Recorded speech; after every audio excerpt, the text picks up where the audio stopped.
السلام علیکم جماعت ہیں آنرس کنڈر گارڈن اینڈ اسکینڈی اسکول کی جانب سے خوش آمدید تیسرے لیکچر اور تیسری ویڈیو میں۔ آئیے سبق کا آغاز کرتے ہیں۔ جماعت ہیں مضمون اردو الف پلس بے، ویڈیو نمبر 3۔ عنوانات: اردو الف ملمہ، جغل خور، اردو بے مضمون اسم نکرہ کی اقسام۔ سبق نمبر 1 ملمہ۔ اس سبق میں طلبہ جو اہم نکات سیکھیں گے: لوگوں کے دوغلے پن کی نشاندہی کرنا، ریلوے اسٹیشن کے ماحول سے روشناس کروانا، معاشرے میں رہنے والے لوگوں کے رویوں کی عکاسی کرنا۔ یعنی کہ جو لوگوں میں دوغلا پن ہے، یعنی منہ پہ کچھ اور پیٹھ پیچھے کچھ، اس کے بارے میں بتانا۔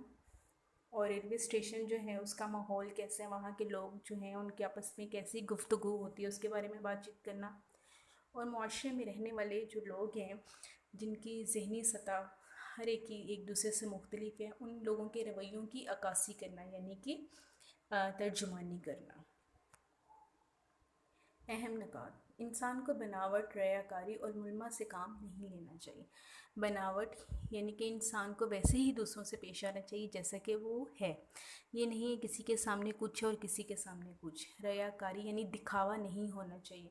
ملمہ یعنی کہ پیتل پہ اگر جیسے سونے کا پانی چڑھا دیا جائے اور وہ بناوٹ میں لگے کہ وہ سونا ہے، لیکن کچھ ہی عرصہ گزرے تو اس کا جو رنگ ہے وہ اترنا شروع ہو جائے اور نیچے سے وہ پیتل جو ہے نمایاں ہونا شروع ہو جائے، یعنی کہ جو اصل ہے وہ نکلنا شروع ہو جائے، تو ان چیزوں سے انسان کو کام نہیں لینا چاہیے، بلکہ جو اصل ہے اسی کو لوگوں کے سامنے جو ہے وہ لانا چاہیے اور اپنے اندر کو اور باہر کو ایک جیسا رکھنا چاہیے، یعنی ظاہر اور باطن ایک جیسا ہونا چاہیے۔ دنیا میں ہر طرح کے لوگ موجود ہیں، اپنے آپ کو ویسا ہی ظاہر کرنا چاہیے جیسا کہ حقیقت میں۔ کچھ لوگ دوسرے لوگوں کی طرح بننے کی جو ہے وہ خواہش رکھتے ہیں۔ کچھ لوگوں کے پاس بہت دولت ہوتی ہے اور وہ جو دوسرے لوگ ہیں جن کے پاس دولت نہیں ہے، دولت کے انبار دے کے وہ ان لوگوں جیسا بننا چاہتے ہیں۔ اب وہ اس کے لیے ایفرٹ نہیں کرتے، اسٹرگل نہیں کرتے، کوئی کوشش نہیں کرتے۔ کوشش کے بغیر آپ زندگی میں کامیابی حاصل نہیں کر سکتے۔ اگر آپ کسی کی طرح بننے کی خواہش رکھتے ہیں تو پھر آپ کو اس کے لیے ایفرٹ کرنی ہے۔ لوگ دوسروں کی طرح بننے کی خواہش تو رکھتے ہیں لیکن اس کے لیے ایفرٹ نہیں کرتے، اپنی سوچ کو مثبت نہیں رکھتے بلکہ منفی پہلوؤں سے سوچنا شروع کر دیتے ہیں، یعنی کہ شارٹ کٹ۔ انسان کو اس ریاکاری سے بچنا چاہیے، اسے ریاکاری کہتے ہیں جو دکھاوے کے لیے کیا جائے، اپنے لیے یا ایک اصل مقصد کے لیے نہ کیا جائے، اور بناوٹ اور دکھاوے کے لیے کیا جائے، وہی ریاکاری ہے۔ جیسا کہ حقیقت میں، کیونکہ جب ملمہ کا پردہ چاک ہوتا ہے، یعنی کہ جب اصل چیز سامنے آتی ہے اور حقیقت سامنے آتی ہے تو سوائے شرمندگی ہی کچھ حاصل نہیں ہوتا۔ مطلب کہ جب لوگوں کو آپ کی اصلیت کا پتہ چلتا ہے تو سوائے پچھتاوا اور شرمندگی کے آپ کے پاس اور کوئی چارہ ہی نہیں ہوتا۔ یہی چیز ہوتی ہے جو پھر آپ کو دوسرے لوگوں کے سامنے شرمندہ کرتی ہے۔ آپ دوسروں کی جیسا بننے کے لیے بہت سارے شارٹ کٹس پہ چلتے ہیں یا بہت زیادہ آپ منفی سوچتے ہیں اور اس کے لیے آپ کچھ بھی کرنے کی ٹھان لیتے ہیں، یہ بھی نہیں سوچتے یہ چیز آپ کے لیے فائدہ مند ہے یا نقصان دہ ہے، تو اس چیز سے جو ہے بچنا چاہیے۔ تدریسی مقاصد سوالات کی صورت میں: لڑکی اسٹیشن پہنچی تو اس نے سب سے پہلے کیا دیکھا؟ لڑکی سفر کیوں کر رہی تھی؟ لڑکی جس ڈبے میں سوار ہوئی اس کا ماحول کیسا تھا؟ یہ سوالات ہیں جن کو آپ حل کر سکتے ہیں، جو اہم نکات آپ کو دیے گئے ہیں اس کی مدد سے، اور اسی اہم نکات کی مدد سے آپ کہانی کا جو ہے مطالعہ کریں گے تو آپ ان سوالات کا جوابات جو ہے وہ آسانی سے حل کر سکتے ہیں۔ کتابی مشق معروضی صفحہ نمبر 172۔ نمبر 1، لڑکی ٹکٹ خریدنا چاہتی تھی، اول درجے، انٹر درجے، سیکنڈ کلاس یا تھرڈ کلاس۔ لڑکی نے کلی کو سامان اٹھانے کی اجرت دی، 4 آنے، 8 آنے، 1 روپیہ، 2 روپے۔ ملمہ اصناف پہ ادب کے لحاظ سے کیا ہے؟ یعنی ملمہ جو ہے وہ ادب میں، ادب جو زبان ہے اس میں ملمہ کے کیا حیثیت ہے؟ وہ ایک داستان ہے، کیا مقام ہے؟ افسانہ ہے، مضمون ہے یا ناول ہے؟ تفویض کار اہم نکات کی مدد سے طلبہ کہانی کا خلاصہ تحریر کریں۔ طلبہ کو جو اہم نکات پیش کیے گئے ہیں یہ کہانی کو جو ہے وہ مد نظر رکھ کے اس میں سے اہم چیزیں جو ہیں جس کا تھیم ہے وہ پیش کیا گیا ہے، تاکہ طلبہ اس چیز کو سمجھیں اور اچھے طریقے سے جو ہے وہ کتابی مشق جو ہے حل کریں اور کہانی کے جو نتائج ہیں، جو اس کے سبق ہے، اس کو اخذ کر سکیں۔ سبق نمبر 2، چغل خور۔ اس سبق میں طلبہ جو اہم نکات سیکھیں گے: چغل خوری کی مذمت کرنا، یعنی کہ اس کے خلاف قدم اٹھانا، لوک داستان کا تعارف، یعنی لوک داستان کیا ہے۔ اہم نکات: چغل خوری ایک بدترین عادت ہے، یعنی کہ یہ بہت بری عادت ہے جو معاشرے میں بے پناہ بگاڑ اور فساد برپا کرتی ہے۔ یعنی چغل خوری ایک ایسی عادت ہے، یعنی آپ کو کسی کی بات کا پتہ ہے اور آپ اسے کسی دوسرے کے سامنے کرتے ہو، اور پھر دوسرے سے تیسرے، تیسرے سے چوتھے، اسی طرح وہ بات پھیلتی جاتی ہے۔ آپ کسی بھی بندے کے جو راز ہے اسے افشا کر دیتے ہیں، اس سے سامنے لے آتے ہیں، تو یہ اس بندے کی پیٹھ پیچھے جو آپ کسی دوسرے سے بات کرتے ہیں اسے چغل خوری کہتے ہیں۔ اب اس وجہ سے لوگوں کے گھروں میں جو ہے پرابلمس کریٹ ہوتی ہیں، یعنی کہ بہت سارے مسائل جو ہیں وہ کھڑے ہوتے ہیں۔ ظاہر کی بات ہے، آپ نے کسی کی راز کی بات بتا دی، بھید کھول دیا، ظاہر کر دیا، اور اسی طرح وہ بات جنگل میں آگ کی طرح پھیلتی گئی، تو مسائل جو ہیں معاشرے میں کھڑا ہونا شروع ہو جاتے ہیں۔ ہم تو ایک چھوٹی سی بات کر کے سائڈ پہ ہو جاتے ہیں، لیکن اس کے جو نتائج ہیں وہ آنے والے وقت میں، اور اس کے لیے دوسرے لوگوں کو اس کے لیے کیا بھگتنا پڑے گا، یہ ہمیں سوچنا چاہیے کہ چغل خوری کی یہ عادت آپ کو اور دوسرے لوگوں کو کتنا نقصان دیتی ہے۔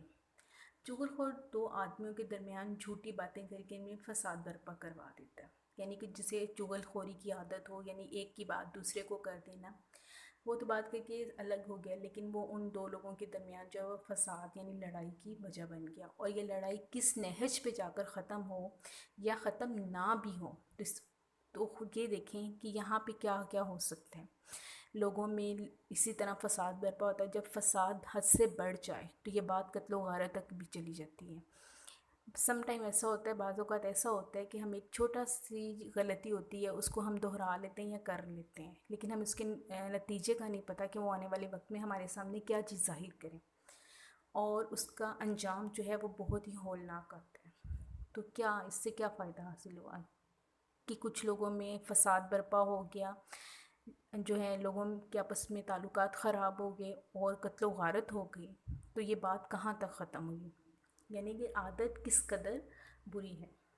دیہاتی چغل خور اس عادت بد میں مبتلا تھا۔ اب یہ ایک دیہاتی کی کہانی ہے جس کو عادت تھی چغل خوری کی۔ پہلے وہ ایک گاؤں میں ذلیل و خوار ہوا اور اپنی چغل خوری ہی کی وجہ سے دوسرے گاؤں سے بھی بھاگنا پڑا۔ اب اس چغل خور کو جب یہ چغل خوری کی عادت تھی تو وہ پہلے جس گاؤں میں رہتا تھا وہاں سے اس نے یہ کام کیا، اور لوگوں کو اس کی عادت کا پتہ چلا تو وہاں سے وہ ذلیل و خوار ہوا، رسوائی ملی اسے، بدنامی ہوئی، اور پھر لیکن وہ اپنی عادت سے اتنا مجبور تھا کہ وہ اپنی عادت کو چھوڑ نہیں سکا، اور جب ہی کسی دوسرے گاؤں میں اس نے پناہ لی اور وہاں پہ کام کاج شروع کیا، لیکن اپنی عادت کی وجہ سے وہ وہاں سے بھی اس کو بھاگنا پڑا۔ مطلب اس نے اپنی عادت نہیں چھوڑی، اور اسی عادت نے اسے اتنا ذلیل و خوار کیا کہ وہ ایک جگہ سے دوسری جگہ لوگوں سے بچتا بچاتا بھاگتا رہا۔ یعنی عادتیں انسان کو، یعنی بد عادتیں جو ہیں وہ انسان کو کتنا رسوا کرتی ہیں۔ اس کہانی میں سبق میں آپ یہ چیزیں پڑھیں گے۔ اہم نکات بھی اسی لیے آپ کو دیے گئے ہیں کہ آپ کو اس کہانی کا اندازہ ہو، یہ کہانی اپنے اندر کیا معنی رکھتی ہے، اس کے الفاظ کا کیا مفہوم ہے، یہ الفاظ، یہ کہانی، یہ صنف آپ کو کیا سمجھانا چاہتی ہے۔ ہر کہانی اپنے اندر ایک بہت زیادہ جامع اور بڑا ہی مفصل سبق رکھتی ہے۔ یہ سوچنے اور سمجھنے کی جو چیزیں ہیں یہ ہمارے اندر ہونی چاہیے کہ ہم اس کہانی سے کیا سبق اخذ کرتے ہیں، کیا نتیجہ اخذ کرتے ہیں، کیا سبق سیکھتے ہیں۔ اگر ان اہم نکات کو مد نظر رکھا جائے تو طلبہ بہت اچھے طریقے سے جو ہیں وہ اپنی جو کتابی مشق ہے اور جو سوالات کے جوابات ہیں آسانی سے اسے حل کر سکتے ہیں۔ تدریسی مقاصد سوالات کی صورت میں: کسان نے چغل خور کو کن شرائط پر ملازم رکھا؟ چغل خور نے کسان کی بیوی کو کیا کہہ کر بدگمان کیا، یعنی کہ اس نے اس کی کسان کی بیوی کو ایسا کیا کہا کہ وہ اپنے شوہر سے بدگمان ہو گئی۔ ہر چغل خور کس بات کو ماننے سے انکار کرتا ہے، یعنی چغل خور کی ایسی کیا عادت ہے کہ وہ اس بات کو ماننے سے انکار کر دیتا ہے۔ کتابی مشق معروضی صفحہ نمبر 183۔ چغل خور نے کیا بتایا کہ کوڑی کا جسم کیسا ہوتا ہے؟ کوڑی ایک بیماری ہے تو چغل خور نے بتایا کہ کوڑی کا جو جسم ہے وہ کیسا ہو جاتا ہے، یعنی کہ اس کا جو جسم ہے اس میں ایسی کون سے نشانات جو ہیں وہ ملتے ہیں، یا کون سے اس میں وہ سمٹمز نمایاں ہوتی ہیں کہ مطلب نمکین، میٹھا، کھٹا یا کڑوا، یعنی کہ اس کو اگر جسم کو چیک کیا جائے، اس کی باڈی کو چیک کیا جائے اور دیکھا جائے تو اس میں کیا فیل ہوتا ہے۔ چغل خور کون سا کام جانتا تھا؟ لکڑی کا، معماری کا، لوہے کا یا کھیتی باڑی کا؟ چغل خور نے کسان کی بیوی کو بتایا کہ تمہارا خاوند ہو گیا ہے، بیمار، پاگل، قید یا کوڑی۔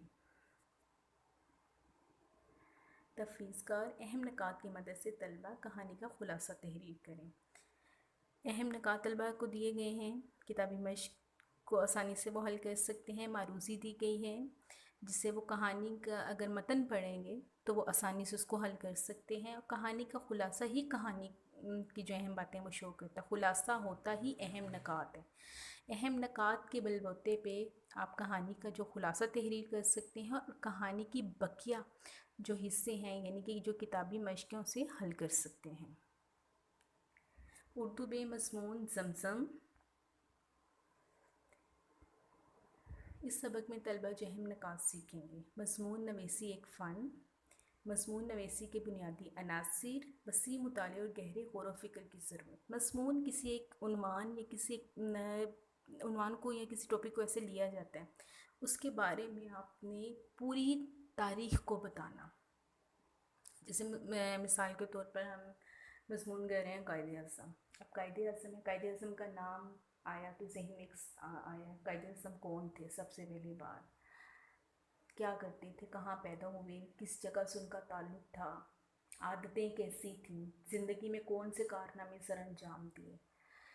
قائد اعظم کے بارے میں تو ان کے بارے میں مضمون کیا ہے، کیا وہ واقعی ایسی شخصیت جی تھے، تو شخصیت کے اہم پہلو کیا تھے، انہوں نے کیا کارنامے سر انجام دیے کہ وہ ایسی ہستی بن گئی کہ ان کے نام کے بارے میں جیسے ہی ہمیں پتہ چلتا ہے تو کون سی ایسی چیزیں ہمارے دماغ میں آتی ہیں جو ہم اس پہ تحریری صورت میں لکھنا شروع کرتے ہیں، یہ وہ ایسی کون سی شخصیت ہیں کہ جن کے بارے میں پوچھا جا رہا ہے، تو تاریخ ہمیں اس کے بارے میں کیا بتاتی ہے۔ جیسے علامہ اقبال ہیں تو کیا ہمارے قومی شاعر ہیں، کیا ہیں، کیا کارنامے سر انجام دیے، کتابیں لکھیں، نظمیں لکھیں، یعنی یہ شخصیات کسی جگہ کے بارے میں، اچھا ایک جگہ ہے جیسے شالیمار باغ لے لیتے ہیں تو اس کی سیر کی، اس باغ میں اپنے کیا دیکھا، شالیمار باغ کیا ہے، ہسٹری میں اس کا کیا مقام ہے، تاریخ اسے کیا درجہ دیتی ہے، کس نے بنایا، کیوں بنایا، ایسے لاتعداد سوالات ہیں جو ہمارے ذہن میں ابھرتے ہیں، ان سوالات کو جو ہیں وہ جوابات سے حل کرتے ہیں لیکن ایک ترتیب کے ساتھ۔ ان جوابات کو آپ ایک ترتیب کے ساتھ جب اسے حل کرتے ہیں تو وہ ایک مضمون کی شکل لے لیتا ہے، پھر اس مضمون کو مختلف حصوں میں بانٹا بھی جاتا ہے۔ اس کے لیے ہمیں کیا کرنا ہے کہ وسیع مطالعہ کرنا ہے، یعنی کہ ہمیں اپنی تاریخ کو جانچنا ہے، پڑھنا ہے اچھے طریقے سے، اور ہمیں گہرے غور و فکر کی ضرورت ہے، سوچنا ہے، ایک پہلو سے پہلو ملانا ہے۔ اہم نکات: مضمون نویسی ایک فن ہے جس میں مشق کے ذریعے مہارت حاصل کی جا سکتی ہے۔ مشق یعنی کہ بار بار اس چیز کو پڑھنا، پھر اس کے بارے میں لکھنا، اسے ایک نہج پہ لے کے آنا، اسے ایک ترتیب سے سوار کر لے کے آنا، اس میں نکھار پیدا کرنا۔ اس کے لیے وسیع مطالعے اور گد و پیش کے حالات و واقعات کے مشاہدے اور گہرے غور و فکر کی ضرورت ہے، یعنی کہ آپ کے ارد گرد کیا ہو رہا ہے، آپ کے ارد گرد کون لوگ ہیں، کیسی شخصیات ہیں، کیسی جگہیں ہیں، کیسی چیزیں ہیں، آپ سے ان کا کیسا تعلق ہے، کیا تعلق ہے، اپنے اندر وہ کیا ایسا معنی رکھتی ہیں کہ ان کے بارے میں جو ہے لکھا جا رہا ہے، سوچا جا رہا ہے، پڑھا جا رہا ہے، تو یقیناً وہ خاص ہے۔ اب اس کے لیے ہمیں حالات و واقعات دیکھنے ہیں، کیا سچویشن چل رہی ہے، کیا حالات چل رہے ہیں۔ جیسے کمپیوٹر ہے، کمپیوٹر ایک دور ہے، کمپیوٹر ایک معنی رکھتا ہے، کمپیوٹر کی ایک اہمیت ہے ہماری زندگی میں، جیسے دہشت گردی کے بارے میں جب بہت زیادہ بلاسٹ ہوتے ہیں تو اس کے بارے میں سوچنے پہ انسان مجبور ہو جاتا ہے کہ یہ کون لوگ ہیں، کیوں ایسا کر رہے ہیں، یہ کیا چاہتے ہیں، لوگوں کی زندگیوں سے کیوں کھیل رہے ہیں، اس کے بارے میں ایک ذہن میں سوالات پہ سوالات جو ہیں وہ ابھرنا شروع ہو جاتے ہیں، یہ چیزیں ہیں۔ تو اس کے لیے ہم سوچتے ہیں، پڑھتے ہیں، دیکھتے ہیں، لوگوں کو جانچتے ہیں، لوگوں سے بات کرتے ہیں، یعنی ایک دوسرے سے بات کرنا، گفتگو کرنا کسی بھی نقطہ نظر کے تحت کسی بھی موضوع پہ، پھر اس کے بارے میں جانچنا پرکھنا، پھر اس کو ایک ترتیب سے ایک لکھنا، یہ واقعی ایک فن ہے، ایک خاص ترتیب سے واقعات کو ایک شکل دینا۔ مضمون نگاری میں مندرجہ ذیل عناصر بنیادی حیثیت رکھتے ہیں۔ خیالات، سب سے پہلے آپ کے خیالات اس چیز یا اس عنوان کے بارے میں، یا اس جگہ کے بارے میں، یا اس شخص کے بارے میں کیا ہیں۔ الفاظ، کہ آپ اس میں کیسے الفاظ چن رہے ہیں۔ الفاظ کا خاص خیال رکھا جائے، الفاظ بہت ہی خاص ہونے چاہیے، یعنی عام فہم بھی ہونے چاہیے، جو آپ اپنی بات کسی دوسرے کو سمجھا سکیں۔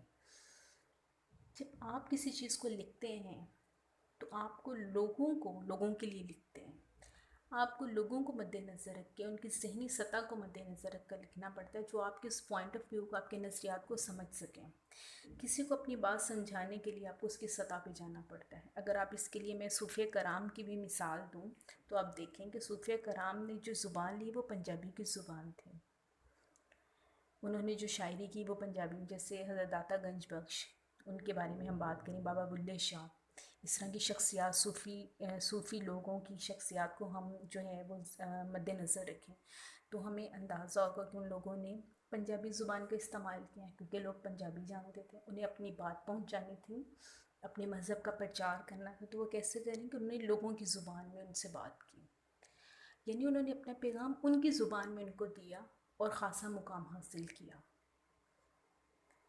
زبان و بیان، یہ وہی بات ہم اسی کو دہرا رہے ہیں کہ ہماری جو زبان ہے، یعنی کہ جو لینگویج ہے ہم بولتے ہیں وہ، اور وہ بیان کرنے کا ہمارا سلیقہ اور طریقہ کیسا، یہ تو ہم نے حضرت محمد صلی اللہ علیہ وآلہ وسلم کی اگر شخصیت اور ان کے پہلوؤں کو دیکھیں، اسوہ حسنہ کو دیکھیں، آپ صلی اللہ علیہ وآلہ وسلم کی شخصیت کو مد نظر رکھتے ہوئے اگر ہم دیکھیں تو آپ صلی اللہ علیہ وآلہ وسلم جب لوگوں سے، صحابہ کرام سے مخاطب ہوتے تھے تو وہ بات کیسے کرتے تھے، کس طرح وہ بات کا آغاز کرتے تھے، کس نہج پہ اپنی آواز کو کس طرح کا جو ہے وہ مداد دیتے تھے، کیسے اپنی آواز کو کم بلند کس نہج پہ جا کے کرتے تھے، یعنی کہ وہ سننے والے پہ سحر طاری ہو جاتا تھا اور وہ بات کو غور سے سنتے تھے، توجہ سے سنتے تھے، یعنی کسی کو اپنے اس چیز میں لے لیں کہ وہ بات آپ کی سنیں۔ تو ہمارے سامنے تو ہماری سب سے بڑی شخصیت جو ہے حضور پاک صلی اللہ علیہ وآلہ وسلم کی ہے، کہ انہوں نے جو دین اسلام کو پھیلایا، انہوں نے کس طریقے سے پھیلایا، انہوں نے لوگوں کو کھینچ کے مذہب کی طرف نہیں لے کے آئے، انہوں نے خوش اخلاقی سے لوگوں کو جو ہے جیتا، ان کے دل کو جیتا، انہیں اپنی بات سننے پہ جو ہے ان کو مجبور کیا، ان پہ یہ بات لاگو کی، ان کے اخلاق سے متاثر ہو کر لوگ جوگ در جوگ اسلام کی جو ہے وہ جھنڈے تلے، اسلام کے پرچم تلے جو ہے وہ اکٹھے ہوئے۔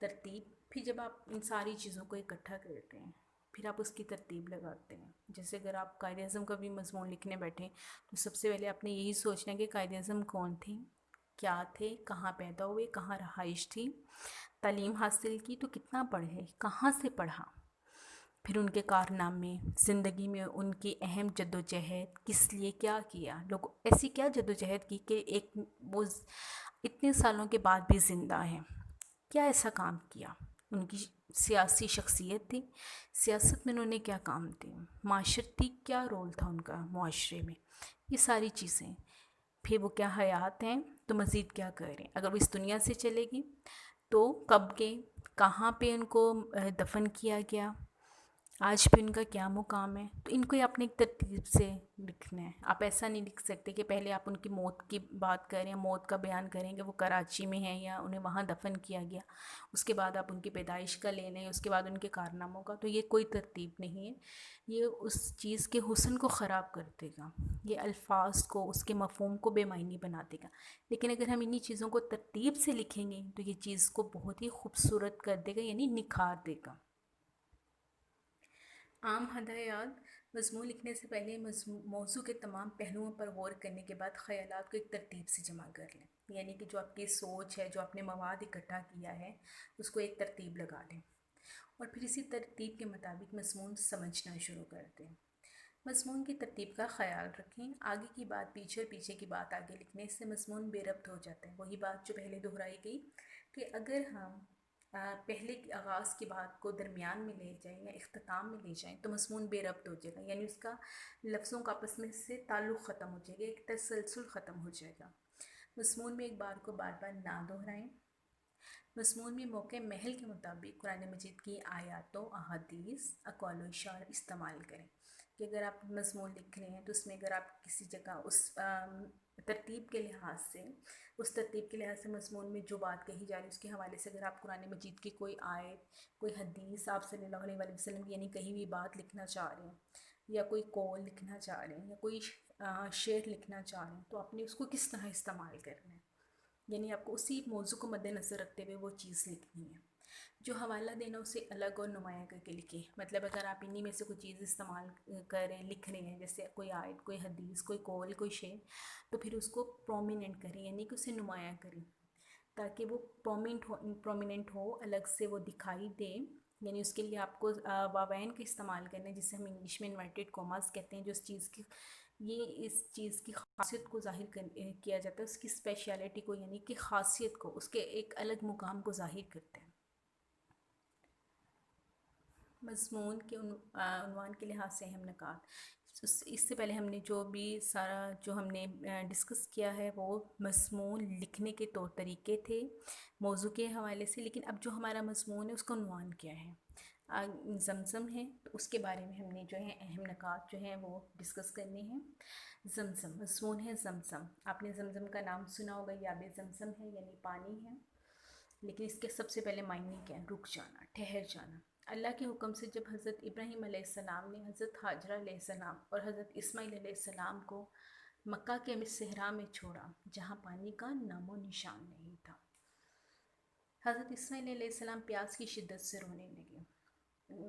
آپ نے دیکھا ہو تو حضرت ابراہیم علیہ السلام نے اللہ کے لیے، اسلام کے لیے قربانیاں دیں، اللہ تعالیٰ کی رضا کو مد نظر رکھتے ہوئے انہوں نے اپنی بیوی حضرت حاجرہ علیہ السلام اور حضرت اسماعیل علیہ السلام، جو بہت نومولود بچے تھے، بہت چھوٹے تھے، ان کو لے کے اللہ کے حکم سے مکہ میں گئے۔ اللہ تعالیٰ کی ہر بات میں ایک حکمت ہوتی ہے، ایک دانائی ہوتی ہے جو ہم نہیں سمجھ سکتے، لیکن چونکہ وہ پیغمبر تھے، حضرت ابراہیم علیہ السلام جلیل القدر پیغمبر تھے، وہ الہام ہوتا تھا انہیں، اللہ تعالیٰ کی جو صحیفے پہ اترے، چونکہ ہمارے 4 ایسے پیغمبر ہیں جو نبوت رکھتے ہیں، لیکن حضرت ابراہیم علیہ السلام پر صحیفے بھی اترے، تو مطلب اللہ کے حکم سے انہوں نے اپنی بیوی کو مکہ میں چھوڑا، جو کہ مکہ اس وقت بے آباد تھا، ویران تھا، وہاں پہ کوئی آبادی نہیں تھی، دور دور تک لوگوں کا نام و نشان نہیں تھا، پانی نہیں تھا، درخت نہیں، اس کی چھاؤں نہیں، تپتا ایک صحرا، ایک نخلستان تھا۔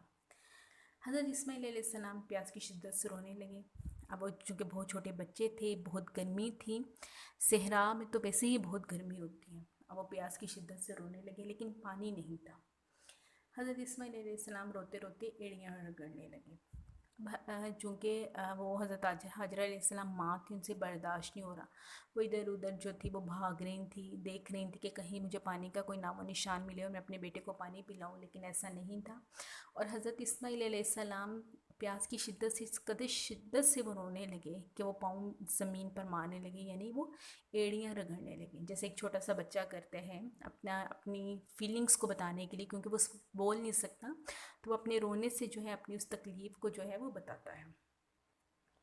اب کیا ایسا ہوا کہ جہاں ایڑیاں رگڑیں وہیں سے پانی کا چشمہ پھوٹا، اللہ کی قدرت، اس کا کرشمہ، کہ جہاں حضرت اسماعیل علیہ السلام نے ایڑیاں رگڑیں وہیں سے پانی کا چشمہ پھوٹ پڑا اس زمین سے۔ حضرت حاجرہ علیہ السلام انہوں نے جب دیکھا اللہ کی اس قدرت پہ تو وہ اشک بار ہوئی اور اللہ کا شکر ادا کیا اور خود بھی پانی پیا اور اپنے بیٹے کو پانی پلایا، پھر انہوں نے اس چشمے کے گرد جو ہے پتھروں سے ایک باڑ بنا دی، یعنی کہ وہ اس کو ایک فارم دے دی، ایک شکل دے دی، یعنی کہ اس کے ارد گرد اس کو پانی کو ایک خاص جو ہے راستہ اس کا بنا دیا، اور کہا زمزم، یعنی کہ رک جاؤ۔ یہ پانی ایک روانی کے ساتھ بہنے لگا، باڑ اس لیے بنا دی گئی کہ جو پانی ہے وہ ادھر ادھر نہ پھیلے، بلکہ ایک خاص صورت کے تحت جو ہے وہ بہے، ایک چشمے کی صورت میں۔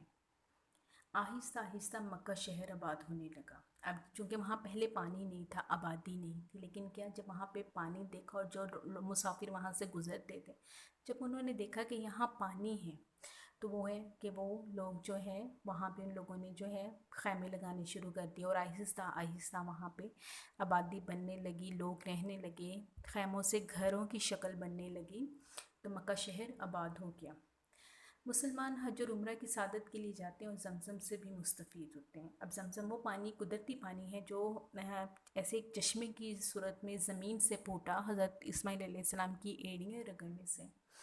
اب یہ عمرے اور حج کے خاص حصہ ہے کہ جو لوگ بھی اللہ تعالیٰ کے گھر کی زیارت کرنے کے لیے جاتے ہیں حج اور عمرے کی شکل میں، تو وہاں پہ جی بھر کر یہ پانی پیتے ہیں اور سوغات کی صورت میں وہ اپنے ساتھ لے کے آتے ہیں، وہ زائرین اپنے ساتھ بھی لے کے آتے ہیں اور اپنے دوسرے بہن بھائیوں کو اس چیز سے مستفید ہونے کا موقع دیتے ہیں کہ وہ بھی اللہ تعالیٰ کے اس کرشمے کا جو ہے وہ مزہ لے سکیں کہ پانی ایک بہت ہی خاصیت رکھتا ہے۔ اللہ تعالیٰ نے کیا ایسی حکمت ہمیں دکھائی، وہ مکہ شہر آباد ہونے کے لیے، اللہ تعالیٰ کے گھر کی زیارت کے لیے، اور دیکھیں تو یہی حج اور عمرہ کے جو ہیں وہ اس چیز میں شامل ہوگے، اس ارکان میں شامل ہوگے کہ جب بھی لوگ حج اور عمرے کے لیے جاتے ہیں تو جو جن پہاڑیوں پر، یعنی کہ جہاں پہ حضرت حاجرہ علیہ السلام چکر لگا رہی تھی ایک پہاڑی سے دوسری، چونکہ پہاڑ ہے وہاں پر، تو وہ ان پہاڑوں پر بھاگتی چلی جا رہی تھی، بلند و بالا وہاں پہاڑ ہے، وہ پانی کی تلاش میں ادھر سے ادھر، ادھر سے ادھر جا رہی تھی، تو وہ صفا اور مروہ کی چوٹیاں ہیں، یعنی پہاڑ ہیں جہاں پہ حضرت حاجرہ علیہ السلام جو ہے وہ چکر لگا رہی تھیں۔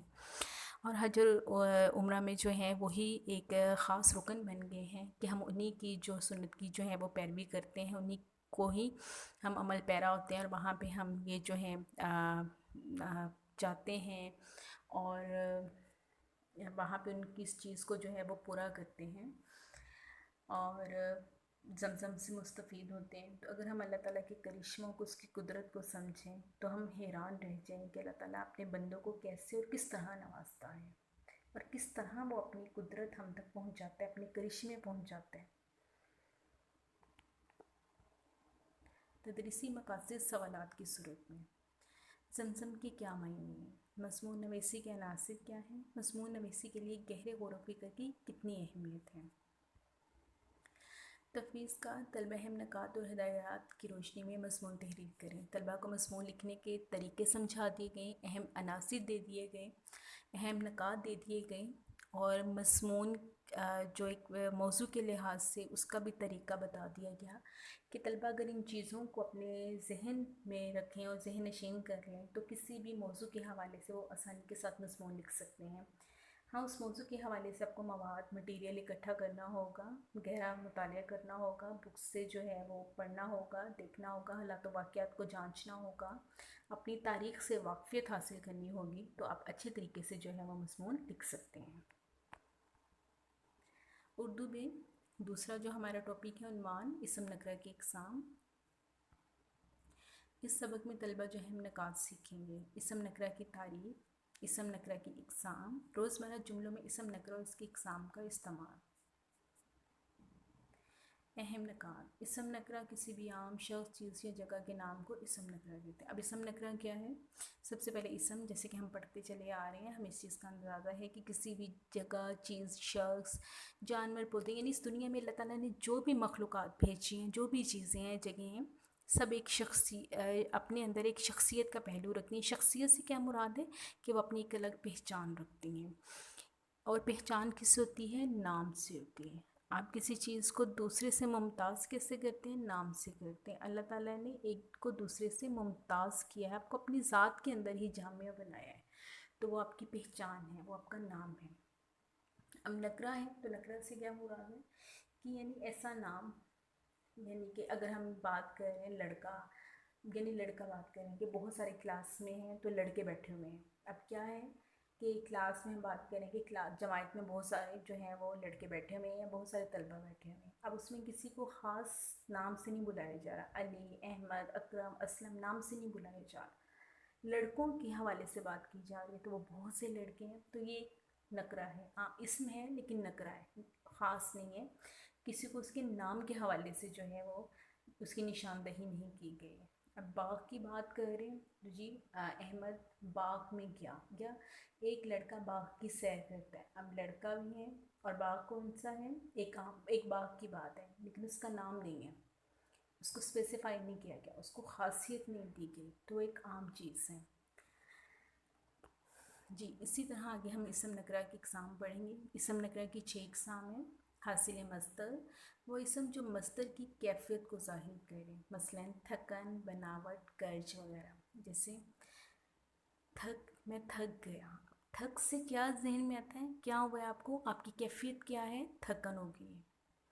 آپ مرجھائے ہوئے کیوں ہیں؟ اتنے سست انداز میں کیوں بیٹھے ہیں؟ کیونکہ آپ تھک گئے. تھک گئے تو کیا ہوا ہے؟ آپ کو کیا فیل کر رہے ہیں؟ تھکن. مصدر یعنی کہ جو کیفیت ہے آپ کے اندر، جو فیلنگز ہیں وہ ظاہر ہے.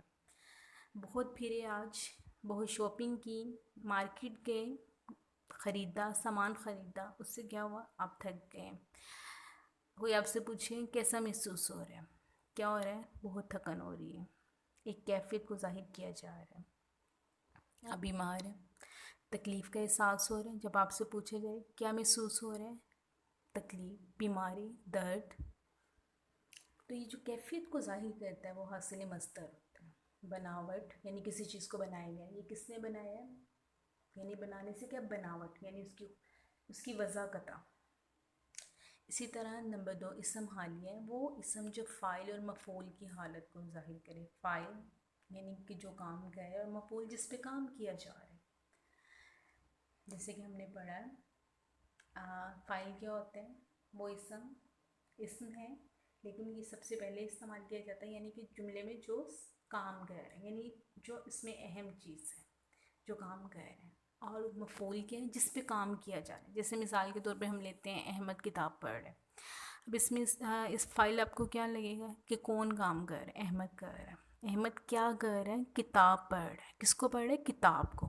تو کتاب مفعول ہو گئی، احمد فاعل ہو گیا. مثلاً دوڑتا ہوا، ہنستے ہنستے وغیرہ. اب فاعل اور مفعول کی حالت کیا ہے؟ فاعل اور مفعول کر کیا رہے ہیں؟ اب فاعل کیا ہے؟ وہ دوڑتا ہوا ہے، دوڑتا ہوا یعنی کہ دوڑ رہا ہے. اب اس کی کیا کیفیت اور کیا اس کی حالت کیا نظر آ رہی ہے؟ اب ایک لڑکا احمد کیا کر رہا ہے؟ وہ دوڑ لگا رہا ہے. ہمیں وہ کیسے دکھے گا؟ کیسے نظر آئے گا؟ دوڑتا ہوا. اب ہم دیکھیں گے تو ہمیں اس کے سامنے اگر ہم بیٹھے ہوئے ہیں اور احمد دوڑ لگا رہے ہیں، بھاگ رہے ہیں، تو ہمیں کیسے دکھے گا؟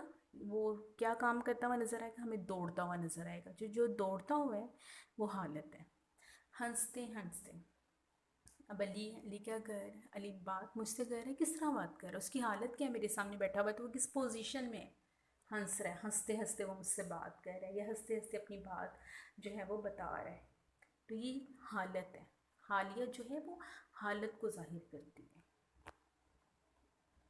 اسی طرح اسم فاعل وہ اسم ہے جو کسی کام کے کرنے والے کو ظاہر کرے، مثلاً پڑھنے والا یا لکھنے والا. جیسے ہم نے پیچھے اس بات کو ڈسکس کیا ہے کہ فاعل جو کام کرتا ہے، کام کر رہے یعنی کہ جیسے لکھاری ہے یعنی لکھنے والا، مصنف. جیسے لکھنے والا مصنف، جیسے پڑھنے والا قاری. قاری کون ہے؟ پڑھنے والا. جیسے احمد کتاب پڑھ رہے ہیں، عالیہ کپڑے دھو رہی ہے، علی اسکول جا رہا ہے. اب کام کون کر رہا ہے؟ علی کر رہا ہے. تو علی کیا ہے؟ فاعل ہے. یعنی کہ جو کام کرنے والے ہوتے ہیں اسے اسم فاعل کہتے ہیں. اسم مفعول وہ اسم ہے جو اس شخص یا چیز کو ظاہر کرے. اب یہ کام کس پہ ہو رہا ہے؟ اگر آپ کوئی کام کر رہے ہیں تو وہ کیا کام کر رہے ہیں؟ کس کو کر رہے ہیں؟ ظاہری بات ہے، کو کام کر رہے ہیں تو کس چیز پہ کر رہے ہیں؟ کون سی ایسی چیز ہے جس کے بارے میں آپ لکھ رہے ہیں، کام کر رہے ہیں؟ یعنی کہ جس پر کام کا ہونا واقع ہو، مثلاً کھایا ہوا، پڑھا ہوا وغیرہ. یعنی کہ احمد اگر کھا رہا ہے تو کیا کھا رہا ہے؟ کھانا، روٹی، کوئی بھی ڈش، کھیر، بریانی، چاول، تو مطلب پیزا، اس طرح برگر، کوئی بھی ایسی چیز. تو وہ ساری چیزیں کیا ہوگی؟ مفعول ہو گئی. یعنی احمد کھا رہا تھا تو کس کو کھا رہا تھا؟ ان چیزوں کو کھا رہا تھا. اچھا، احمد پڑھ رہا تھا، کس کو پڑھ رہا تھا؟ کتاب کو. تو کتاب کیا ہو گیا؟ مفعول، یعنی کہ جس پہ کام کیا جا رہا ہے، جس پہ کام ہونا واقعہ ہو رہا ہے. اسی طرح اسم استفہام. استفہام کا مطلب ہوتا ہے جب کسی سے سوال کیا جائے، سوالیہ چیز، کسی سے پوچھ گچھ کرنا. وہ اسم ہے جس سے سوال کرنے یا کچھ معلوم کرنے کے معنی پائے جائیں. مطلب جب ہم کسی سے کچھ پوچھنا چاہ رہے ہوں، کوئی پوچھ گچھ کرنا چاہ رہے ہوں، تفتیش کرنا چاہ رہے ہیں دوسرے معنی میں. مثلاً کہاں، کون، کب وغیرہ. جس سے آپ سے پوچھا جا رہا ہے آپ کون ہیں، آپ نے فون کیا، فون پہ آپ کی آواز شناخت نہیں ہوئی تو کوئی دوسرا آپ سے پوچھ رہے ہیں. سامعین پوچھ رہا ہے جی آپ کون ہیں، کہاں سے ہیں، آپ کسی کے گھر گئے، دروازہ نوک کیا ہے، آپ کو جو ہے مد مقابل پوچھے گا آپ کون ہیں، کہاں سے آئے ہیں، یا تم کہاں جا رہے ہو، کب آؤ گے، کب جاؤ گے، کھانا کب کھاؤ گے۔ جب آپ سے سوال پوچھے جائیں، اس کے بارے میں کسی چیز کے بارے میں آپ سے پوچھ گچھ کی جائے تو اسے ہم استفہام کہتے ہیں۔ اسی طرح جو آخری اس کی قسم ہے وہ ہے اسم ذات۔ ذات سے ہی پتہ چل رہا ہے کہ شخصیت ہے، وہ اسم ہے جسے کسی چیز کی تمیز دوسری چیزوں سے ہو جائے، یعنی جس میں آپ کسی چیز کو دوسری چیزوں سے الگ کرتے ہیں۔ اب ایک کمرے میں بیٹھے ہوئے ہیں، وہاں چیزیں ہیں، صوفہ ہے، الماری ہے، کرسی ہے، میز ہے، اب سب چیزیں اپنے اندر اپنے ایک معنی رکھ رہی ہیں، اپنے اندر ایک اپنی پہچان رکھ رہی ہیں۔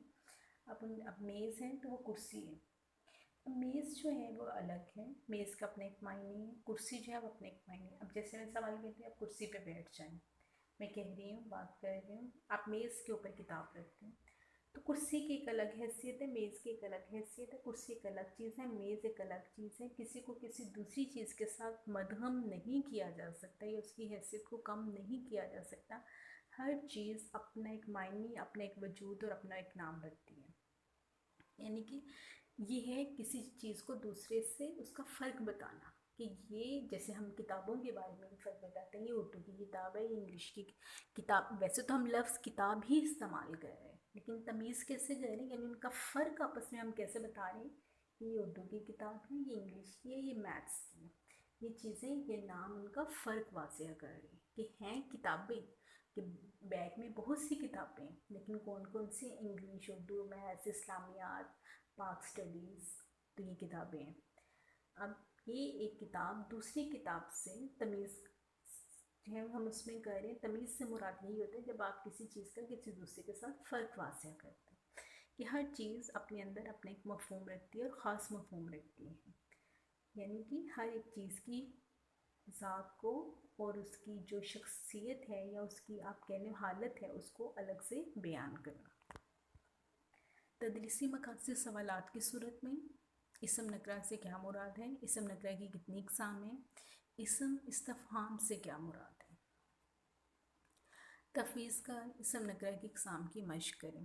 طلبہ آپ نے یہ اسم نکرہ پڑھا، پھر آپ نے اس کی اقسام جو ہیں وہ پڑھیں۔ اب اس کی مشق کیسے کی جائے گی کہ ہم روزمرہ میں جو ہمارے گھر میں بہت سی چیزیں، اسم ذات کس طرح مشق کر سکتے ہیں، استفہام ہم بہت سے سوالات ایک دوسرے سے پوچھتے ہیں، دن میں لاتعداد ہماری ایک دوسرے سے باتیں ہوتی ہیں، سوالات ہوتے ہیں، ہم باتیں ہی سوالات کی صورت میں ایک دوسرے سے کر رہے ہوتے ہیں، تو اس لحاظ سے اگر ہم چاہیں تو اسم نکرہ کی اقسام کو بھی مد نظر رکھ سکتے ہیں۔ اچھا، میں نے یہ جملہ میں نے اس سے سوال پوچھا کہ تم کل کہاں گئے تھے، اب میں نے پوچھا اچھا تو یہ اسم نکرہ کی کون سی قسم ہو گئی، یعنی میں نے اس سے سوال پوچھے، تو مطلب اس طرح ہم اسم نکرہ کی جو ہے اقسام کی مشق کر سکتے ہیں، یعنی اس کو بار بار ہم اپنے ذہن میں ریپیٹ کر سکتے ہیں، اس کو پڑھ سکتے ہیں، ذہن نشین کر سکتے ہیں، اس سے ہم اپنے سبق کو اچھی طرح ذہن نشین کر سکتے ہیں اور سمجھ سکتے ہیں۔